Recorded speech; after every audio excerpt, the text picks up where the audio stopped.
രാഹുൽ ഈശ്വർ നേരത്തെ ശ്രീ കെ അനിൽകുമാർ പറഞ്ഞ മുല്ലപ്പള്ളിയുടെ കാര്യം എനിക്കറിയില്ല. പക്ഷേ VM സുധീരൻ്റെ വീട്ടിൽ 9 തവണ എന്നാണ് പറയുന്നത്. വാഴച്ചുവട്ടിൽ, വീട്ടുമുറ്റത്ത്, പപ്പായത്തണ്ടിനുള്ളിൽ, ചെമ്പ് തകിടുകൾ, വെള്ളാരം കല്ലുകൾ, ചെറുശൂലങ്ങൾ, ബോഡിയുടെ ഷേപ്പുകൾ. ഇത് ആക്ച്വലി പരിപാടി എന്താണ് എന്ന് പറഞ്ഞാൽ ശ്രീ ഹരിപത്തനാപുരം പറയുന്നത് പോലെ ഇത് ഒരാൾ വന്ന് പെട്ടെന്ന് മാജിക്കൽ കൈയടക്കത്തിൽ ചെയ്യുന്ന ഒന്നാണോ, അതോ ഇത് ഒരു ടീമായി എന്ന് പറഞ്ഞാൽ ഇത് പല രീതിയിൽ ആവർത്തിക്കുമ്പോൾ ഇതൊരു ടീമായി ഇതിനുവേണ്ടി പ്രവർത്തിക്കുന്ന ഒരു സംഘമുണ്ട്. യഥാർത്ഥത്തിൽ ഇത് ചെയ്താൽ ആൾ മുടിഞ്ഞു പോകുമെന്ന് വിശ്വസിക്കുന്ന, ഇത് എനിക്ക് ഏറ്റാൽ ഞാൻ മുടിഞ്ഞു പോകും എന്ന് ഭയക്കുന്ന ഒരു കൂട്ടർ ഇപ്പോഴും കേരളത്തിലുണ്ട്. അതിൽ ഉന്നത രാഷ്ട്രീയ നേതാക്കൾ ഉണ്ട് എന്ന് പറയുന്നത് എത്രത്തോളം ചിന്തനീയമാണ് ശ്രീ രാഹുൽ ഈശ്വർ? ശ്രീ ഹാഷ്മി, എന്താണ് വിശ്വാസവും എന്താണ് കൂടോത്രവും എന്ന് നമുക്കൊന്ന് വിശദീകരിക്കാം, അല്ലെങ്കിൽ നിർവചിക്കാം. പരീക്ഷയ്ക്ക് പേന പൂജിക്കുന്നത് വിശ്വാസം, പക്ഷേ പരീക്ഷയ്ക്ക് മുട്ട പൂജിച്ച് കൂട്ടുകാരുടെ വീട്ടിൽ കുഴിച്ചിടുന്നത് കൂടോത്രം. പരീക്ഷയ്ക്ക് പേന പൂജിച്ച് 10 രൂപയോ 100 രൂപയോ ദക്ഷിണ കൊടുക്കുന്നത് സാധാരണ നിർദോഷകരമായ വിശ്വാസം. എന്നാൽ പരീക്ഷയ്ക്ക് നിന്റെ പേന ഞാൻ പൂജിച്ച് എനിക്ക് 10,000 രൂപ തന്നാൽ നിനക്ക് മാർക്ക് കൂടുതൽ കിട്ടുമെന്ന് ആരെങ്കിലും പറഞ്ഞാൽ അത് തട്ടിപ്പോ ചൂഷണവും. ഇതാണ് വിശ്വാസവും ഈ ചൂഷണവും തമ്മിലുള്ള സിമ്പിളായ വ്യത്യാസം. ഞാൻ വിശ്വാസിയാണ്, ഞാൻ വിശ്വാസിയായതിൽ അഭിമാനിക്കുന്ന വ്യക്തിയാണ്. എൻ്റെ കൈ കെട്ടുകളുണ്ട്, എൻ്റെ മോൻ്റെ വീട്ടിൽ കെട്ടുകളുണ്ട്. പക്ഷേ നാളെ ഇതെനിക്ക് കെട്ടുപാടും എനിക്ക് ദോഷവുമായി മാറുകയാണെങ്കിൽ, ഇത് ദുർമന്ത്രവാദമോ തട്ടിപ്പോ ഒക്കെയായി മാറുകയും ഇതിൽ നിന്ന് മാജിക്കൽ റെമഡീസ് ഉണ്ടാകുമെന്ന് ഞാൻ വിശ്വസിച്ചാൽ ഞാൻ ഒന്ന് അന്ധവിശ്വാസിയാണ്. അതുകൊണ്ട് വിശ്വാസത്തെ നമ്മൾ സംരക്ഷിക്കണം. ഇനി 2, എന്താണ് ഇതിൻ്റെ നിർവചനവും നോക്കാം. ഇതിനെ ഇംഗ്ലീഷിൽ മാജിക്, MAGICK എന്നൊക്കെ വിളിക്കാറുണ്ട്. മാജിക്, ബ്ലാക്ക് മാജിക്, വൂഡു തുടങ്ങിയ വാക്കുകളിലാണ് വിളിക്കാറുള്ളത്. നമ്മുടെ കേരളത്തിൽ, മലയാളത്തിൽ ആഭിചാരം, ദുർമന്ത്രവാദം, ക്ഷുദ്രം, ഇങ്ങനെ ഒരുപാട് കാറ്റഗറീസ് ഇതിനകത്തുണ്ട്. ഇതെല്ലാം നമ്മുടെ ഹാഷ്മിയോട് പറയുമ്പോൾ ഇതെല്ലാം കഴിഞ്ഞ് സാമൂഹ്യ നിരീക്ഷകൻ മാറ്റി കൂടോത്ര നിരീക്ഷകൻ എന്നതിൻ്റെ പേരിടരുത്. ഞാനതിൻ്റെ ഒരു ആശയപരമായ പ്രിമൈസ് പറയുന്നു എന്നേ ഉള്ളൂ. അലിസ്റ്റാർ ക്രോറി അടക്കമുള്ള ഒരുപാട് സോക്കോൾഡ് ദുർമന്ത്രവാദികൾ ഇന്ത്യയിലല്ല യൂറോപ്പിലടക്കമുള്ള പല ഭാഗങ്ങളിലും ഉണ്ട്. നാസികൾ, ഹിറ്റ്ലറും നാസികളും ഇത്തരത്തിൽ ഒക്കൾട്ടിസത്തിൽ വിശ്വസിച്ചിരുന്നവരാണ്. അതായത് ഇതിൻ്റെ പ്രിമൈസ് ഒന്നേ ഉള്ളൂ, ഭൗതികമല്ലാത്ത കാരണങ്ങൾ കൊണ്ട് ഒരു വ്യക്തിയെ സ്വാധീനിക്കാനോ നശിപ്പിക്കാനോ കഴിയും. ഇതാണ് ഒക്കൾട്ടിസത്തിൻ്റെ ടോട്ടൽ ബേസ്. അങ്ങനെയാണ് ചില ഡോളുകളിൽ സൂചി കുത്തി ഇറക്കുന്ന സാധനം ഉണ്ടാകുന്നത്. അങ്ങനെ ഒരുപാട് നെഗറ്റീവ് ഉണ്ടാകുന്നത്. നമ്മുടെ യഥാർത്ഥ വിശ്വാസികൾ ആരും ഇതിനെ അനുകൂലിക്കുന്നവരല്ല.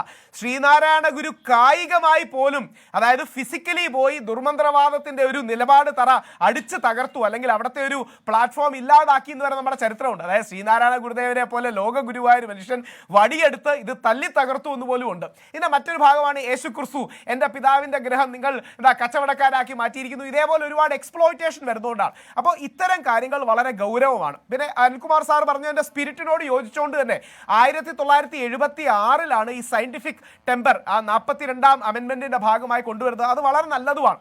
ഇവിടെ വിശ്വാസികൾക്ക് പറയാൻ എന്താ ഉള്ളത്? നമുക്ക് കൃത്യമായിട്ട് ഇത് മാറ്റാൻ കഴിയണം. അതായത് ബുദ്ധനോടൊരു അമ്മ വന്ന് ചോദിക്കുന്നുണ്ട്, എൻ്റെ കുട്ടി മരിച്ചു, എന്ത് ചെയ്യണമെന്ന്. അപ്പം ബുദ്ധൻ പറയുന്നത്, ഇന്നേ വരെ മരണം നടക്കാത്തൊരു വീട്ടിൽ നിന്ന് നീ അരി മേടിച്ചുകൊണ്ട് വരൂ, അങ്ങനെയാണെങ്കിൽ നിന്റെ കുട്ടിയുടെ കാര്യം നമുക്ക് നോക്കാവുന്നതാണ്. നേരെ മറിച്ച് നിത്യാനന്ദമാരും ഭോലെ ബാബമാരും പറയുന്നത്, ഞാൻ നിങ്ങളെ ഇത് ചെയ്ത് കുട്ടിയുടെ ജീവൻ തിരിച്ചെടുക്കാൻ നോക്കിയാണ്. അപ്പൊ ഇവര് ഫ്രോഡുകളാണ്. നിത്യാനന്ദ പറയുന്നത്, നിത്യാനന്ദ എണീക്കാൻ താമസിച്ചു കാരണം സൂര്യൻ 3 മണിക്കൂർ എണീക്കാൻ താമസിച്ചു എന്നൊക്കെയാണ്. അപ്പൊ ഇത് ഫ്രോഡുകളാണ്. എന്നാൽ വിവേകാനന്ദൻ മഹാനാണ്, മഹാത്മാഗാന്ധി മഹാനാണ്. ഈ വ്യത്യാസം കൃത്യമായി വേണം. ഒരു വരി കൂടെ പറഞ്ഞോട്ടെ. ഇവിടെയാണ് ഒരു ആന്റൈ സൂപ്പർസ്റ്റിഷൻ ലോ. അതിന് കോൺഗ്രസും കമ്മ്യൂണിസ്റ്റും CPM ഒരുമിച്ച് നിന്ന് പ്രവർത്തിക്കണം. എന്താണ് അന്ധവിശ്വാസ നിർമ്മാർജ്ജന നിയമം? അതിന് ശ്രീ ഹരിപത്തനാപുരത്തെ പോലുള്ള പ്രഗത്ഭർ, ഞങ്ങളൊക്കെ വിശ്വാസത്തിന്റെ മേഖലയിലാണ്, ഞങ്ങളാരും നിരീശ്വരവാദികളല്ല, യുക്തിവാദികളല്ല, ഞങ്ങൾ അടക്കമുള്ളവർ, ശ്രീ സനൽ അൻവർക്ക്, ശ്രീ രവിചന്ദ്രൻ അടക്കമുള്ളവർ, ശ്രീ U കലാനാഥൻ അടക്കമുള്ളവർ, അങ്ങനെ ഒരുപാട് റീസണബിൾ ആയ ആൾക്കാരുണ്ട്. വിശ്വാസത്തെ സംരക്ഷിക്കണം, എന്നാൽ അന്ധവിശ്വാസത്തെ, അനാചാരത്തെ എതിർക്കണം. ഈ നമ്മുടെ അന്ധവിശ്വാസത്തെ, അനാചാരത്തെ എതിർത്ത പ്രമുഖരാരൊക്കെയാണ്? ശ്രീനാരായണ ഗുരുദേവൻ, ചട്ടമ്പിസ്വാമി, മഹാത്മാ അയ്യങ്കാളി, ഭാരതകേസരി മന്നത്നാഭൻ, മഹാത്മാഗാന്ധി, അല്ലെങ്കിൽ നമ്മുടെ റിലീജിയസ് റിഫോമേഴ്സ്, സ്പിരിച്വൽ റിഫോർമേഴ്സ് ആണ്. അതുകൊണ്ട് വിശ്വാസത്തെ സംരക്ഷിക്കുന്ന രീതിയിൽ ഒരു അന്ധവിശ്വാസ നിർമ്മാർജ്ജന നിയമം കൊണ്ടുവരാൻ പോസിബിൾ ആണ്. പലപ്പോഴും കമ്മ്യൂണിസ്റ്റുകാരോടുള്ള അഭ്യർത്ഥന, വിശ്വാസം എല്ലാം മോശമാണ് എന്ന് ഞങ്ങളിൽ ചിലർ തെറ്റിദ്ധരിക്കുന്നത് കൊണ്ടാണ് ഇങ്ങനൊരു ആന്റൈ സൂപ്പർസ്റ്റിഷൻ ലോ കൊണ്ടുവരാൻ കഴിയാത്തത്. വിശ്വാസത്തെയും അന്ധവിശ്വാസത്തെയും നിർവചിക്കാൻ പറ്റില്ല എന്നൊരു ധാരണയുണ്ട്. അതുകൊണ്ട് അനിൽകുമാർ സാറിനോട്, സഖാവിനോടുള്ള അഭ്യർത്ഥന, നിങ്ങൾ തീർച്ചയായിട്ടും ഒരു ആന്റൈ സൂപ്പർസ്റ്റിഷൻ ലോ കൊണ്ടുവരൂ. നമുക്കെല്ലാം അറിയാം എക്കണോമിക് എക്സ്പ്ലോയിറ്റേഷൻ നടക്കുന്നുണ്ട്, സെക്ഷൽ എക്സ്പ്ലോയിറ്റേഷൻ നടക്കുന്നുണ്ട്. അങ്ങനെയാണ് ആസാറാം ബാപ്പു അടക്കമുള്ളവർ ഇപ്പോഴും ജയിലിൽ കിടക്കുന്നത്. 81 വയസ്സായ മനുഷ്യനാണ് 8 വയസ്സായ ബാലികയെ പീഡിപ്പിക്കുന്നത്. അപ്പൊ ഇങ്ങനെ മോശക്കാർ എല്ലാ നാട്ടിലും എല്ലാ മതങ്ങളിലും എല്ലാ രാജ്യങ്ങളിലും ഉണ്ട്. അവരെ നമുക്ക് ഒരുമിച്ച് എതിർക്കാൻ കഴിയുന്ന പല്ലും നഖവുമുള്ള ഒരു ആന്റൈ സൂപ്പർസ്റ്റിഷൻ ലോ വിശ്വാസികളെയും യുക്തിവാദികളെയും ശാസ്ത്രപ്രചാരകരെയും ഒരുമിച്ചിരുത്തി കൊണ്ടുവരാൻ ഒരുപക്ഷെ ഏറ്റവും ചാൻസ് കമ്മ്യൂണിസ്റ്റ് സർക്കാരിനാണ്. അങ്ങനെ ഒരു കമ്മ്യൂണിസ്റ്റ് സർക്കാർ കൊണ്ടുവന്നാൽ 99% വിശ്വാസികളും സപ്പോർട്ട് ചെയ്യും. ഒരു വരി കൂടെ പറഞ്ഞ് അവസാനിപ്പിക്കാം. ശ്രീ ഹരി പത്തനാപുരം എനിക്ക് വളരെ വിശ്വാസമുള്ള ഒരു വ്യക്തിയാണ്. എന്നാൽ നമ്മുടെ ശബരിമലയിൽ നടന്ന ദേവപ്രശ്നമുണ്ട്, അതിലൊരു ഫ്രോഡ് ജ്യോതിഷം എന്ന് പറഞ്ഞാൽ എന്താ, അവിടെയൊക്കെയാണ് ഈ ഹരിപത്തനാപുരത്തെ പോലുള്ളവരെ നമ്മൾ അഭിനന്ദിക്കേണ്ടത്. അവിടെ വന്ന ദേവപ്രശ്നക്കാരൻ പറയുന്നത് അയ്യപ്പന് കഴുതയുടെ കരച്ചിൽ കേൾക്കാൻ പറ്റുന്നില്ല. നമ്മളെല്ലാം വിചാരിച്ചു ശരിയായിരിക്കുമെന്ന്. അയ്യപ്പൻ അതുകൊണ്ട് ഒരു റോപ്പ് വേ വേണം, ഞാൻ റോപ്പ് വേ പണിയാൻ ആളെയും കൊണ്ടുവന്നിട്ടുണ്ടെന്ന്. അതായത് ദേവപ്രശ്നം വെച്ചിട്ട് അയ്യപ്പന് റോപ്പ് വേ വേണമെന്ന് പറയുന്ന ഇയാളുടെ കൂടെ 2 ദിവസം മുമ്പ് റോപ്പ് വേ പണിയാനുള്ള ആളും കൂടെ വന്നിട്ടുണ്ട്. നമുക്കതിൽ 100 കോടി രൂപ മുടക്കിയാൽ മതി. എനിക്ക് ദേവപ്രശ്നം ഇതിലെല്ലാം വലിയ വിശ്വാസമാണ്. പക്ഷെ അതിനെ മോശമായി ഉപയോഗിക്കുന്നവരുണ്ട്. ഡോക്ടർമാരിൽ ചീത്ത ഡോക്ടർമാരുള്ളതുപോലെ വിശ്വാസത്തിന്റെ രംഗത്തും മോശക്കാരുണ്ട്. നല്ല വിശ്വാസികളെ ഇതിന്റെ ഇടയിൽ ഗ്രേ ഏരിയ ഉണ്ട് കേട്ടോ. അങ്ങനെ ഒരുപാട് കള്ളനാണയങ്ങൾ എല്ലാ ഫീൽഡിലും ഇല്ലേ? അതേപോലെ